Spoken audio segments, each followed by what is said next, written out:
Despite the worldwide lockdown due to COVID-19 pandemic, Pakistan is trying hard to revive terrorism in Kashmir.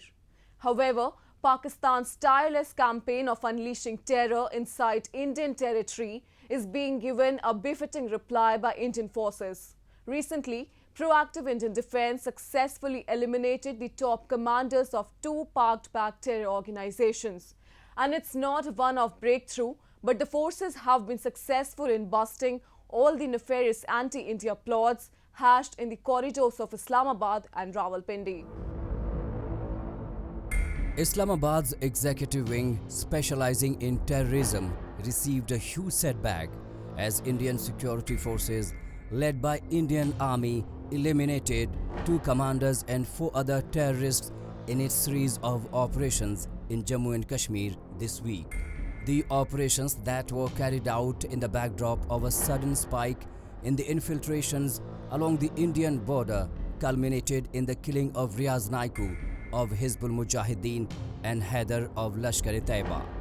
Taking a critical jibe at Pakistan, Indian Prime Minister Narender Modi said there were people who were busy fomenting other types of viruses even when the world was fighting the pandemic of COVID-19.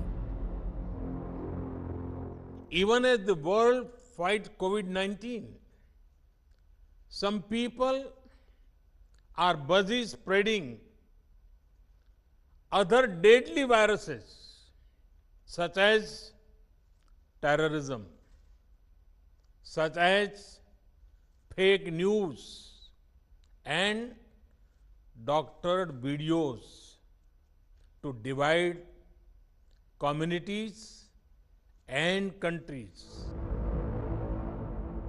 The media and people across the valley have hailed the killing of Riyaz Naikoo as killing of a dreaded terrorist. Riyaz Naikoo was responsible for killing several security personnel and civilians and was on the run for last 8 years and was finally trapped in a joint operation in Begpura village of the Pulwama district. One of his associates was also killed during the encounter. Naikoo had taken over as chief of the Hizbul Mujahideen after the outfit's Kashmir commander Burhan Wani was gunned down in July 2016. His death is seen as a major blow to local militancy in the region as security forces claim to have wiped out the group's presence in the region. हम लोग इतना confirm थे कि इसके अंदर militant है, या तो अंदर में होगा कहीं हाइड आउट में. हम लोग कॉर्डन को नहीं हटाएं, कॉर्डन कंटिन्यू रहा. नेक्स्ट डे कल जाके सुबह 9 बजे जब मिलिटेंट ने पहले फायर किया, फिर हमारे फोर्स ने रिटेलिएट किया. उस रिटेलिएशन में जैसा कि हम सब जानते हैं, एचएम का चीफ जो था पिछले 8 ईयर से एक्टिव था और पिछले 3 साल से एचएम का कमांडर था, उसमें मारे गए. The gunning down of the top Hizbul commander came 3 days after 8 Indian security personnel lost their lives in 2 separate incidents at Handwara in Kupwara district of Kashmir.